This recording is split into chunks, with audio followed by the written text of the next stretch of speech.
ஒரு மொழி அதில் அறிவு பெற வேண்டும் என்றால் படிப்பதால் மட்டுமல்ல, பழகு மொழியாக இருக்க வேண்டும். பழக்கத்திலே அந்த மொழி இருக்க வேண்டும். அப்படி பழகு மொழியாக இருக்கத்தக்கது நமக்கு தாய்மொழியான தமிழ் மொழியும் 200 ஆண்டுகளாக நம்மோடு இருந்து வருவதாலே நம்முடைய தோழமை மொழி என்று ஆகியிருக்கின்ற ஆங்கில மொழியும் தான் பழகு மொழியாக, இணைப்பு மொழியாக இந்த எத்தனை இருக்க முடியுமே தவிர இந்தியின் மூலம் இணைப்பை ஏற்படுத்தலாம் என்ற எண்ணமே தவறானதான். நீங்கள் பார்த்துக் கொள்ள வேண்டும். அதற்கு மொழி அல்ல முக்கியம், மனம் முக்கியம்.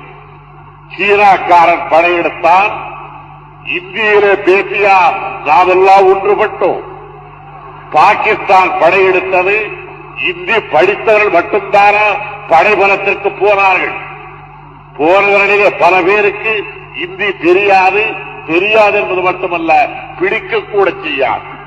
ஆகையினால் ஒற்றுமைக்கு அடிப்படை மொழி கூட அல்ல, அதிலும் திடீரென்று வருகின்ற மொழி கூட அல்ல, அதிலும் நம்முடையது அல்ல என்று நம்முடைய உள்ளம் ஒவ்வொரு கடவுள் சொல்லிக் கொண்டிருக்கின்ற இந்திய மொழியாக அது இருக்க முடியாது.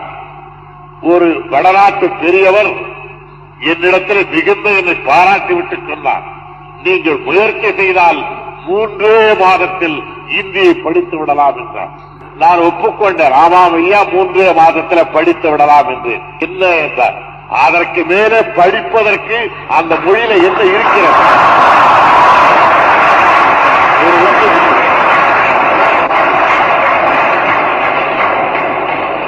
ஆனால் நம்முடைய தமிழ் மொழியில் அப்படி சொல்வதற்கில்லை. 30 ஆண்டுகள் படித்தவர்கள் கூட இன்னும் எனக்கு இந்த இடத்தில் பொருள் சரியாக விளங்கவில்லை என்று இன்றைய தினம் கூட புலவர்கள் கஷ்டப்படுகிறார்கள், நம்மை போன்ற சாதாரண மக்கள். அப்படிப்பட்ட மொழி நம்முடையது. நாம் தாழ்ந்திராமல் இருந்திருப்போமானால் இதை ஆட்சி மொழியாக ஏற்றுக்கொள்ளுங்கள் என்று இந்தியாவில் உள்ள மற்ற பகுதிக்கு நாம் கட்டளை பிறப்பித்திருக்க வேண்டும்.